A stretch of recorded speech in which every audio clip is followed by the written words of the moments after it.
The last rain I was sure of fell when I was 9 years old. After that the sky went hard and pale and stayed that way, and the people who came down out of it told us this was for our own good, that the climate had been stabilized, that the disorder of weather had been corrected. They called it correction. They called nearly everything correction. I have spent most of my life under that flat, dead lid of a sky, and I have learned that the things they correct are the things that used to belong to us. I don't remember them arriving. That's the strange thing. There was no war that I ever saw, no fleet on the horizon, no day the radio cut out and a voice told us the world had changed hands.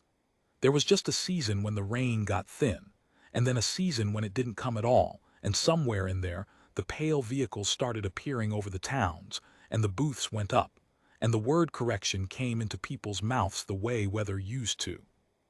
By the time anyone understood we'd been occupied, the occupation was the only world there was, and the people who remembered different were dying off, and the children were being counted from the day they were born. I was one of the last who remembered the rain.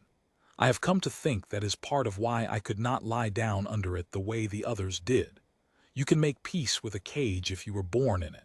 It's harder if you remember the sky. I was running the night this story starts, the way I had been running for years. A motel out past the dry bed of what had once been a river, the kind of place that still took the old ration script because the man behind the counter was too tired to want anything else. A jug of water cost me almost as much as the room.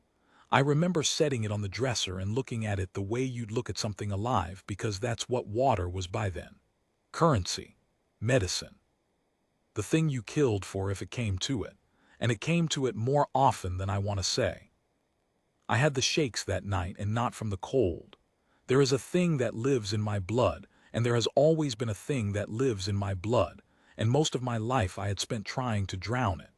The survey handed out a gray powder at the ration posts, free, as much as you wanted, and the people who took it went soft and quiet and easy to count. I told myself I took it to stay hidden. The truth is closer to the bone than that. I took it because when the thing in my blood woke up, it did not make beautiful quiet shimmer the way it did for my mother. It made the ground come apart. It made the walls of buildings crack like dropped plates. It made a sound underneath the world that I felt in my teeth, and when it passed, I would be lying somewhere with my nose bleeding and my hands clawed into the dirt, and somewhere out there a needle on one of their machines would have twitched, and they would start coming. That night the gray wasn't enough. I felt the fit climbing up through me, and I got down on the motel floor and held on to the leg of the bed like a drunk holding a rail, and the thing came anyway. The lamp shivered off the dresser. A hairline split ran up the cinderblock wall, and the dust sifted down through the bad light. It only lasted a few seconds. It always only lasted a few seconds. But a few seconds is enough to tell them where you are, and I knew, lying there with the grit in my mouth, that I had told them again. I had been running long enough by then to know the shape of the country they'd made. Every town that still drew breath had a ration post at the center of it, a pale booth where you stood in line with your script and your empty jugs and let the survey's instruments read the heat off your skin and tell you what you were worth that day. And next to every ration post, free for the taking, the gray. They never made you take it. That was the whole quiet cleverness of the thing. They just left it there, mounded up in open bins, more than any one body could ever want, and let the line do the rest, because a man who is thirsty and counted and tired will reach for the thing that makes him stop minding, and once he's reached for it the first time the reaching gets easier, and a town full of people who have stopped minding is a town that counts itself. I'd worked ration posts up and down the dead middle of the country, sweeping, hauling, whatever bought me a jug and a dose, and I'd watched the gray do to whole towns what it had been doing to me. I told myself I was different because I knew what it was. I wasn't different. I just knew. There was a diner still running outside one of those towns, a real one, eggs that were mostly egg and coffee that was mostly coffee, and I stopped there the morning after the motel because the shakes had passed and a body still has to eat. I'd been there maybe 10 minutes when a man slid into the booth across from me without asking. Soft hands. A pale coat that wasn't quite the survey's colors but wasn't quite not. A kind, tired, apologetic face.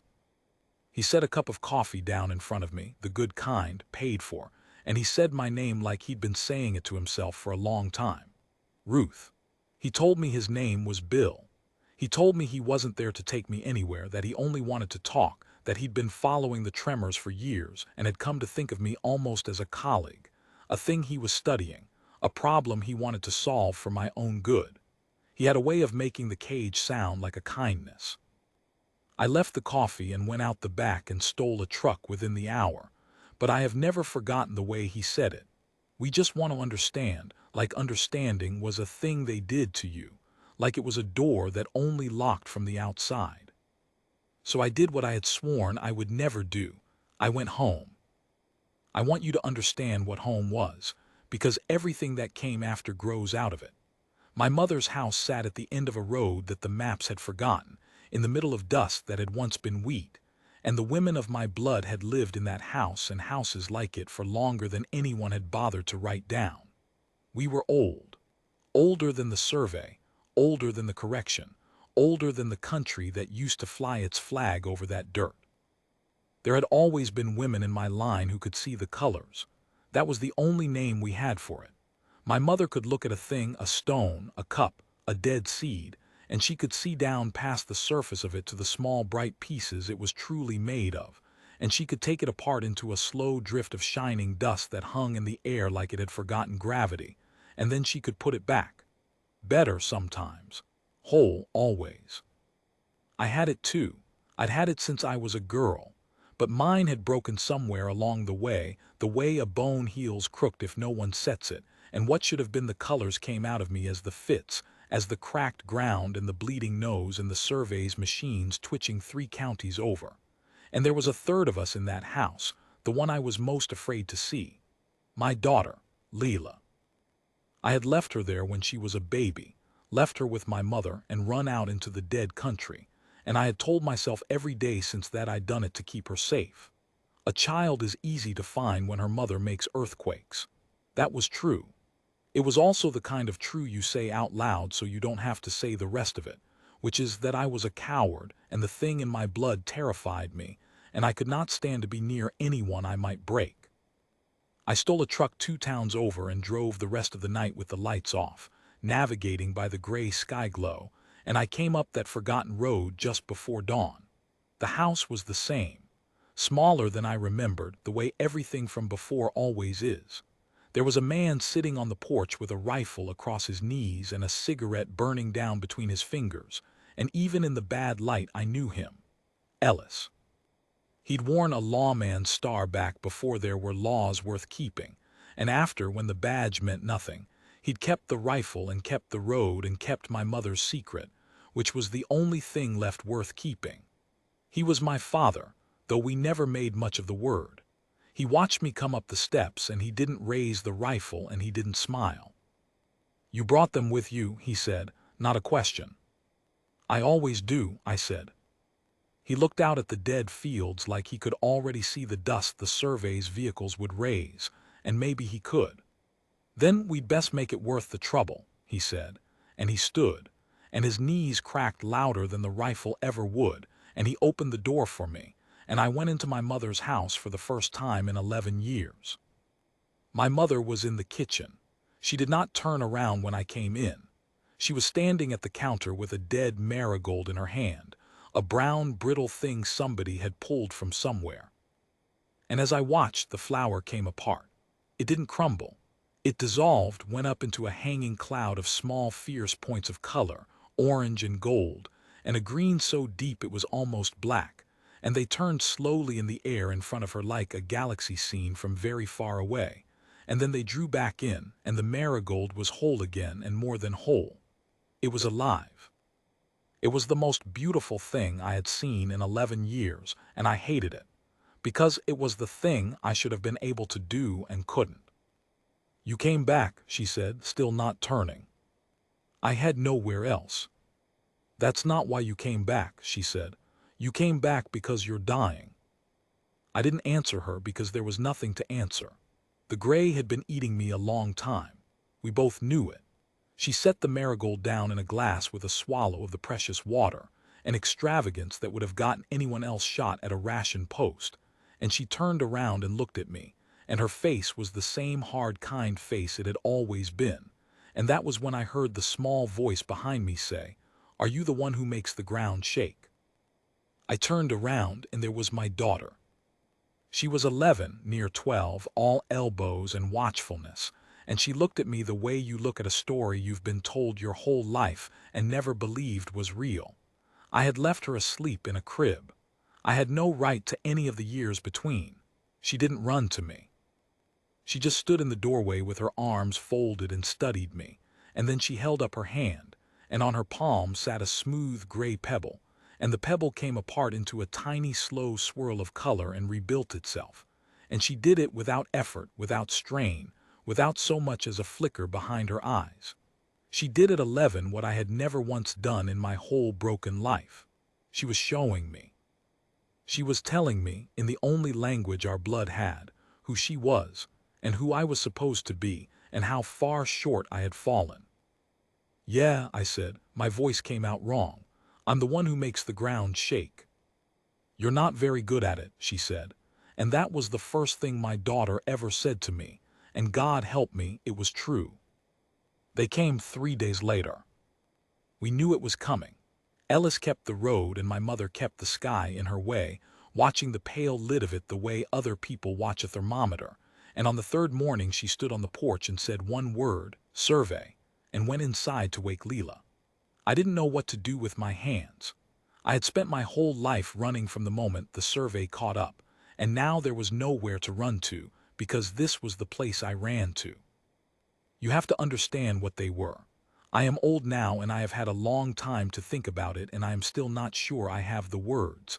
The survey were not soldiers. Soldiers would have been easier. Soldiers want things you can understand: ground, fear, surrender. The survey wanted to count. That was the whole of them, as near as any of us ever got to the heart of it. They came down out of the corrected sky in long, pale vehicles that made no sound, and they did not shout and they did not threaten, they measured. They walked through a town with their instruments held out in front of them like a man dowsing for water, and they counted the people and counted the water and counted the grain and counted the heat coming off your body, and whatever the count came to, that was what you were allowed to have. A little less every season. They had capped the sky to make the weather a number they could hold. They had killed the rain because rain is the one thing that falls on the just and the unjust alike, free, uncounted, and they could not abide a thing that came for free. They could not make anything. That is the thing I learned, the thing that mattered in the end. They could take a world apart and tally every piece, but they could not put one back together, could not grow a single blade of grass nor mend a single cracked cup, and they had no idea, none, not the faintest animal inkling, that anything alive could do what my mother did with a dead marigold in a kitchen at the end of a forgotten road. To them, matter was inventory. The idea that it could be unwoven and rewoven by a hand and a will was not something they had decided was impossible. It was something that had never once occurred to them in all their cataloging that it might be possible. We were beneath their notice in the one way that ended up saving us. They were watching me because I made earthquakes. They thought I was a fault line. They thought I was geology. They had no word for what I really was, and a thing you have no word for is a thing you cannot guard against. The man who came up the road ahead of them was the one from the diner, Bill. He was human, which was almost worse.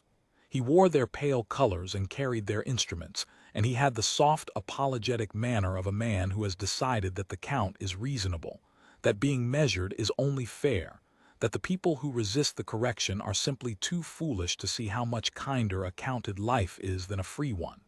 He'd been tracking my fits for years. He told me so later, the way you'd tell someone you admired their work. He had charts. He had my whole running life laid out as a string of red dots across the dead map of the country, every place I'd ever broken, and he had drawn the lines between them and seen that they led here, to the end of this road, and he had brought the survey to the door. "We don't want to hurt anyone," Bill said, standing in the yard with the pale vehicles ranked behind him and the instruments turning in the hands of things that were not men. We want to understand. The seismic activity, it's not natural, Ruth. You know that. We can help you. There are people who can study this, who can make it stop. He smiled at me. He had a kind face. That was the worst of all of it. Don't you want it to stop? And the terrible thing, the thing I have never told anyone until now, is that I almost said yes. Because I did want it to stop. I had wanted it to stop my whole life. I had drowned it in gray powder and run from it across a continent and prayed for it to leave me. And here was a man with a kind face offering to take it away. And for one long second I stood there in my mother's yard, and I wanted to lay it down at his feet like a sick animal and let them have it. Then Ellis shot the instrument out of the nearest thing's hands, and the day came apart. I won't pretend it was a battle. It wasn't. We were 3 women and an old man with a rifle against the survey, and the survey did not even bring their numbers because they did not think they needed numbers. What I remember is noise and dust and Ellis moving faster than a man his age had any right to, putting his body between the pale things and the door, and my mother's voice saying, "Leela, take her, get her down," and Leela's small hard hands pulling me down behind the truck. I remember one of the survey raising an instrument and the air in front of it going strange and thick, and Ellis stepping into it on purpose, taking it on purpose, so that it spent itself on him and not on the house. I remember the way he folded, not dramatic, quiet, the way a tired man finally sits down. The rifle went off once into the dirt and then he was on the ground and not moving, and the cigarette was still burning down between his fingers. And that, more than anything, is the picture I carry.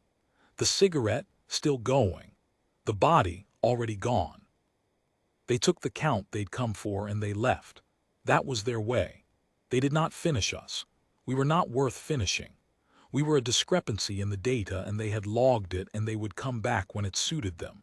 And in the meantime they had 3 more red dots for the map and 1 old man face down in the dust to subtract from the tally of the living. Bill stood in the yard a moment longer, looking at the body, and on his kind face there was something that might almost have been regret. The regret of a man who balances a ledger and finds a figure he doesn't like. And then he turned and walked back to the pale vehicle, and they rose into the dead sky without a sound. We buried Ellis in the dry ground behind the house, and it took the 3 of us most of the day because the earth was hard as fired clay, and there was no rain in it and never had been in living memory. And when we were done, my mother stood over the grave and did not cry. She looked at me instead. "He kept that road 40 years, she said, so we could be safe in this house, and we were never safe. There is no such thing as safe, there is only ready." She wiped the dust off her hands. "You came home to hide, Ruth. You can't hide. There's no place left small enough. The only thing left to do is be ready, and you are not ready. Because you have spent your whole life running from the one thing that could make you so." She looked at the grave, and then at Layla, and then at me. "I'm going to teach you," she said, "and you are going to let me, because the next time they come, hiding behind the truck is not going to be enough. I want to tell you the training was hard. It was, but not the way you're thinking. There were no feats of strength, no breaking of boards, no leaping or running. My mother sat me down at the kitchen table with the same gray pebble Leela had shown me on the first day, and she said, "Take it apart." I looked at the pebble. I reached for the thing in my blood the way I always had, like reaching for a weapon, like grabbing a snake behind the head, all force and fear and clench. And the thing in my blood reared up and the table jumped and a crack ran across the floor and my nose started to bleed and the pebble sat there, untouched, indifferent, while the house shook around it. My mother sat through the whole fit without flinching. When it passed and I was hunched over the table with the blood dripping onto the wood, she put her hand over mine very gently and she said, "That's not how it works. You can't grab it. The colors aren't yours to take. They're yours to ask." She turned my hand over, palm up. "When you were a girl, you were so afraid of what was in you that you turned it into a fist. And a fist can't hold water. A fist can't hold anything." She set the pebble in my open palm. "Stop fighting it. The fits aren't the power, Ruth. The fits are you fighting the power. The earthquakes are the sound of you saying no to your own blood. Let go, and the shaking stops, and what's left underneath is the only thing that ever wanted to come out of you in the first place. It took weeks, I'll be honest about that. I was 30-some years deep into the habit of the fist, and you don't open a fist you've been clenching that long just because a wise woman tells you to. But Leela helped in her way. She'd sit across the table from me with her chin in her hands and watch me fail, and when I'd get frustrated and the floor would start to tremble, she'd say, bored like it was nothing, "You're doing it again. You're trying to win. There's nobody to win against. It's just a rock." And then she'd take the rock and dissolve it into its slow drift of color, holding the bright dust suspended over the table where I could see it, every fierce small point of it turning in the light, and she'd say, "See, it wants to come apart. Everything wants to come apart. You just have to stop telling it no." Everything wants to come apart, out of the mouth of a child. I have thought about that sentence every day of my life since. The first time it worked, I didn't even notice. I was looking at the pebble and thinking about Ellis, about the cigarette still burning, about how tired he'd looked sitting down into death, and I wasn't gripping anything. I had nothing left to grip with. I was just emptied out and grieving, and the pebble came apart in my hand. No earthquake, no blood. Just the bright dust rising up off my palm in a slow turning cloud, the deep reds and the grays that weren't gray at all up close. Every color the rock had been hiding inside its dull skin the whole time, hanging in the air in front of me, and underneath the dust, where the rock had been, my open hand, not shaking. I started to cry. My mother put her hand on the back of my neck. Leela, very quietly for the first time, leaned her head against my arm. And the rock came back together because I asked it to, whole, in my palm, cool and smooth and real. "There," my mother said. "There you are, there's the one I lost." That night the bigger thing came up, the thing I'd been running from longer than I'd been running from the survey. I dreamed it first, and then I woke and lay in my old bed in my mother's house, and let it come the rest of the way, because I was finally still enough to let it. Leela as a newborn, the first year before I left.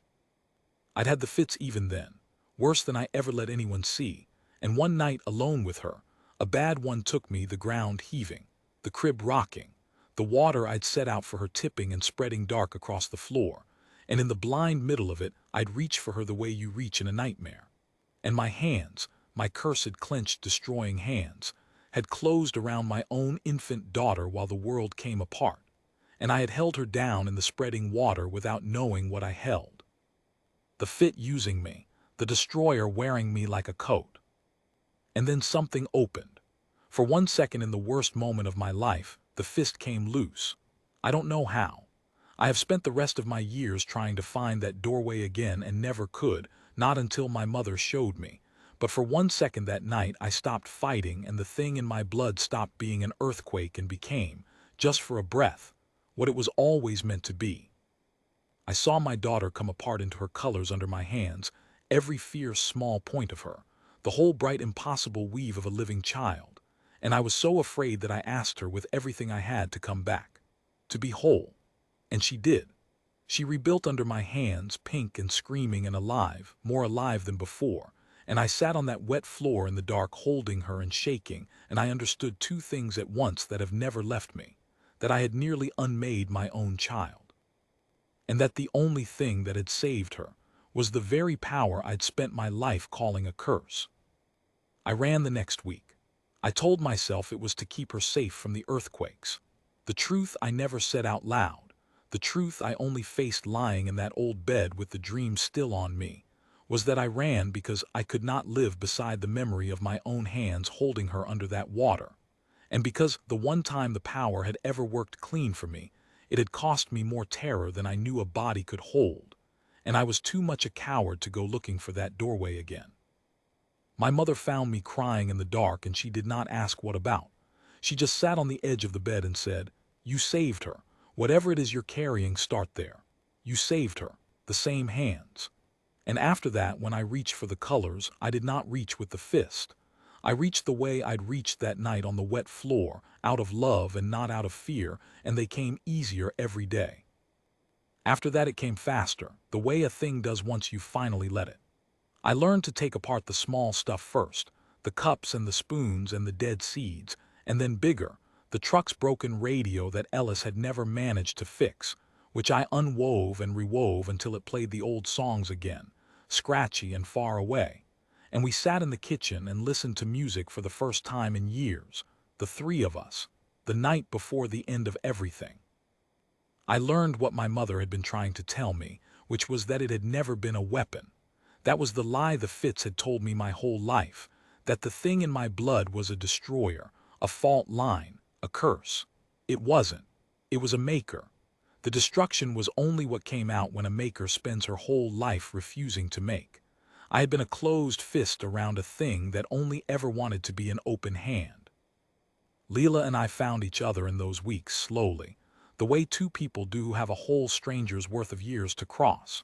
She'd been raised on the story of me, and most of the story wasn't kind, and she had every right to it, and she didn't waste much breath pretending otherwise. But she sat at that table with me every day while I learned the things she'd been born knowing, and there is a closeness that grows between a teacher and a student that doesn't wait around for forgiving. She'd correct me. She'd lose patience with me. She'd take the rock out of my hand and show me again, rolling her eyes, 11 years old and ancient. And once when a fit nearly took me and the floor jumped, she didn't get down behind the truck the way she had the first day. She put her small hand flat on the back of mine and held it there through the shaking, and the shaking stopped sooner than it ever had, and neither of us said anything about it. That was the most we ever said about a lot of things. It was enough. Leela asked the question that broke it open. She asked it the way she asked everything, plainly, without knowing she was setting off a charge. We were on the porch in the dead heat of an evening, and she was watching the pale flat sky, and she said, "If we can put a rock back together and we can fix the radio, and Grandma can bring a dead flower back to life, why can't we fix the sky? Why can't we just take their lid apart and let the rain come back?" My mother was very still for a long time, and then she said, in a voice I'd never heard her use, low and almost afraid, "Because it's too big, child. Because no one in our whole line ever tried a thing that big. Because you'd have to take apart something that's strung across the whole roof of the world, and you'd have to do it all at once, and hold it all in your head at once, every piece of it, and ask it all to come apart at the same moment, and a thing like that could empty a woman right out. Could take everything she has and not give it back." She looked at her granddaughter. "And because if we did it, they'd know there was something here they'd missed. They'd come for us with everything they have, not just to count us, to erase us. We'd be telling the whole survey that the count was wrong." "But the rain would come back," Leela said. "Yes. For everyone. Yes." Leela nodded slowly, the way she did, working it out, and she said, "Then I don't see the problem." And she got up and went inside to bed, 11 years old, having just calmly proposed the thing that would cost us nearly everything. And my mother and I sat on the porch a long time in the dark and didn't say anything at all. We went down to the dead town once in those weeks, the three of us, for fuel and for the few things the farm couldn't make, and I saw with new eyes what I'd been driving past my whole running life. The ration post at the center of it, the line, the open bins of gray, and the people my own kind, hollowed out and counted, standing in the pale light letting the instruments read them, reaching for the free dose with the slow hands of the already gone. There was a man in that line I'd known as a boy before the sky went hard, a big laughing man who'd farmed the next quarter section over, and he stood in front of the survey's booth, now thin as a fence post, and let it tell him his worth and did not so much as flinch. Leela watched him a long time. She didn't say anything until we were back in the truck, and then she said in that plain way of hers, "We could fix him, couldn't we, the same as the radio?" And I had to tell her no, that you can take a radio apart and put it back better, but you cannot do that to a man, that the gray and the count and the long defeat of it were not the kind of broken our hands could mend. And she looked out at the dead town and said, "Then we should take apart the thing that's breaking them." And I didn't have an answer, because she was right, and I knew she was right, and I was still too afraid to say so. That was the trip that decided it, though none of us said as much out loud. The survey were not some distant threat anymore. They were the whole shape of the world, the lid on the sky and the post in the town and the bins of gray and the man thin as a fence post who used to laugh. And there was no running far enough to get out from under it because there was no longer any out from under it to get to. My mother had said it at Ellis's grave. There is no place left small enough. I thought she meant the house. Driving back up the forgotten road that day, with my daughter quiet beside me and the dead fields going by, I understood she'd meant the world. I should have known they'd come for Leela. Of course they came for Leela. She was the strongest of us and the youngest and the least afraid. And somewhere in their endless cataloging, the survey had finally noticed that the discrepancy at the end of the forgotten road was not one fault line but 3 living things. And of the 3, the small one read strangest on their instruments. They came at night, which was not their way, and that should have told us they'd stopped thinking of us as a count and started thinking of us as a problem. I woke to the pale light coming through the windows and my mother's voice, and by the time I got to the front room they already had Leela. Bill was there, standing in the doorway with his kind face and his instruments, and behind him the pale things, and they had my daughter by the arms, and she was not crying, she was furious. She was looking at me across the room with a fury that was almost grown, and Bill said, "We'll take good care of her, Ruth. She's extraordinary. She's the most extraordinary thing the survey has ever recorded. We're going to learn so much." He genuinely believed he was offering us something. That was the horror of him to the very end. You can come too, all of you. There's no need for anyone else to get hurt. We just want to understand. I have replayed that moment more than any other, because I felt the fist start to close. I felt the old terror come up in me, the thing in my blood rearing toward violence, the floor beginning to tremble, the urge to tear the house down on top of all of them, Leela included, everything, the urge to say no with the whole strength of my broken self. The earthquake was right there, ready, the destroyer I had always believed I was. And my mother's hand closed over mine and she said, very quietly, only for me, "Not like that. You'll bring the house down on her. Open your hand, Ruth. Open your hand and follow them and we will get her back the right way. The Maker's way, not the way they expect." So I opened my hand, and the floor stilled, and I watched them take my daughter out into the night and load her into a pale vehicle, and I did nothing, and it was the hardest thing I have ever done, harder than leaving her the first time, because this time I stayed soft on purpose. They took her to the old county building in the dead town down the road, the one Ellis had kept his star in once, a squat concrete thing the survey had requisitioned and filled with their instruments and their pale silence. My mother and I went after them on foot through the dark, and we did not talk about a plan, because there wasn't one, not really, just the thing my mother had taught me, and the thing Leela had asked on the porch, both of them turning in my head like the dust over an open hand. There were guards at the county building, human ones, more of Bill's kind, men who decided that being counted was kinder than being free, and a few of the pale things standing in the way they stood, motionless, instruments out, measuring the dark. My mother looked at me. "When it starts," she said, "they'll come for me because I'm the one they can see. You take Leela and you don't look back. Whatever happens, you take her and you go." "Mama, there's no time for that word the way you want to use it," she said, and she stepped out of the dark into the pale light, walked right up to the doors of that building, an old woman with her hands open at her sides, and she said, loud enough for all of it to hear, "I'm the one you want. I've been doing this longer than the child's been alive. Take me and let her go. That's a better count for you. That's the bigger number." And the survey, because they could not help themselves, because the offer of a larger figure was the one thing in all the world they could not refuse, came to take her. It worked the way she knew it would. The pale things turned toward the louder number, the way a needle turns toward the stronger pull, and for a few seconds the doors of that building were thinner than they had been since the survey took it. I watched my mother walk into the pale light with her hands open, drawing every instrument in the place onto herself, making herself the whole sum of what they wanted, and I made myself not look at her face, because if I had looked I would not have been able to do what she'd told me to do, which was leave her there and go for the child. That's when I went in. I went through the side, through the dark, the way I'd gone through everywhere my whole running life. And I found my daughter in a back room sitting very straight in a chair with the pale instruments humming around her, taking their measurements, learning so much, and two human guards at the door, and Bill at a console with his back to me, watching the readouts of my child like a man watching the most beautiful sunset of his life. And the old terror came up in me one more time, the fist, the earthquake, the destroyer. And I let it go past me, the way you let a wave go past.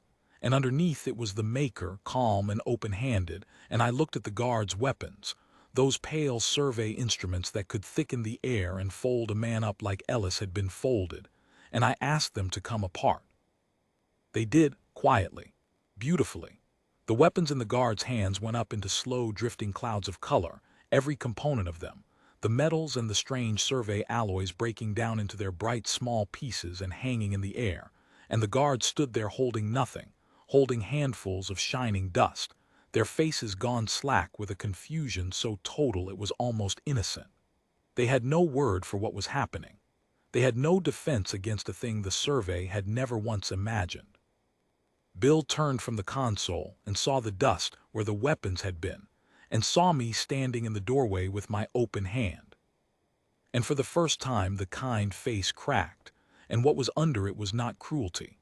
It was the bottomless terror of a man who has spent his life worshipping the Count, and is realizing all at once that there is something the Count cannot hold.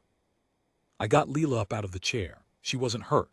She put her arms around my neck and she was shaking, and she was 11, just a child after all, and she said into my ear, "I knew you'd come," and I almost broke right there. But out the window I could see the pale light moving, could see the survey gathering my mother in, and I could see beyond them, past the dead roofs of the dead town, the flat pale lid of the sky that had been over us my whole life, the corrected sky, the killed rain. And Leela pulled her head back and looked at me, and she said the thing she'd said on the porch, except now it wasn't a question. "Take it apart," she said. "All of it, now, while they can't see you do it." I want to be very clear about what I did, because it is the only thing I have ever done that I am sure was right. I did not raise a weapon. I had no weapon. I held my daughter against me with one arm, and I opened my other hand toward the window, toward the whole roof of the world, and I did the thing my mother said no woman in our line had ever dared, the thing that could empty a woman right out and not give her back. I reached up with the Maker, not the fist, and I found the lid. It was vast. I cannot tell you how vast. The survey had strung their lattice across the entire sky, a structure so enormous and so fine that to take it apart you would have to hold all of it in your mind at once, every strand and node of it, the whole corrected ceiling of the world, and ask it all together in a single breath to come apart. My mother was right that it was too big. It was too big for one woman. It would have emptied me out and left me a husk on that concrete floor. But I was not one woman. That was the thing the survey, in all their counting, had never once managed to count. There were 3 of us. There had always been 3 of us, and before us a line of women stretching back past every record they'd ever made. And as I reached up, I felt my mother out there in the pale light reach up with me, the way she'd reached for the marigold, steady and unafraid. And I felt Leela in my arms reach up too, fearless, easy, because she had never once learned to be afraid of her own blood, and the 3 of us together were big enough. We were exactly big enough. We held the whole lid in our minds at once, the killed sky, the stolen rain, the correction, the Count, and we asked it to come apart. And it came apart. The sky bloomed. I have no better word for it. The pale flat lid that had been over the world my entire life went up all at once into a drift of color, so enormous it filled the whole bowl of the heavens, blue and gold, and a deep wet gray that I had not seen since I was 9 years old. Every component of the survey's lattice unwoven into its bright small pieces and hung, for one impossible moment, suspended over the whole dead country, the most beautiful thing that any human eye had seen in a generation. The survey's instruments shrieked. Every needle they had buried, every machine that watched for fault lines and discrepancies, Every cataloging eye in the corrected world registered the single largest event in the history of their occupation, and registered in the same instant that they could not stop it, could not understand it, could not even name what hand had reached up and unmade their sky. They had no defense. You cannot defend against a thing you have never conceived of. They had spent decades guarding the world against weapons, against rebellion, against numbers, and they had never once thought to guard it against a mother with an open hand. I have wondered since what it was like for them in whatever passed for their minds in that moment.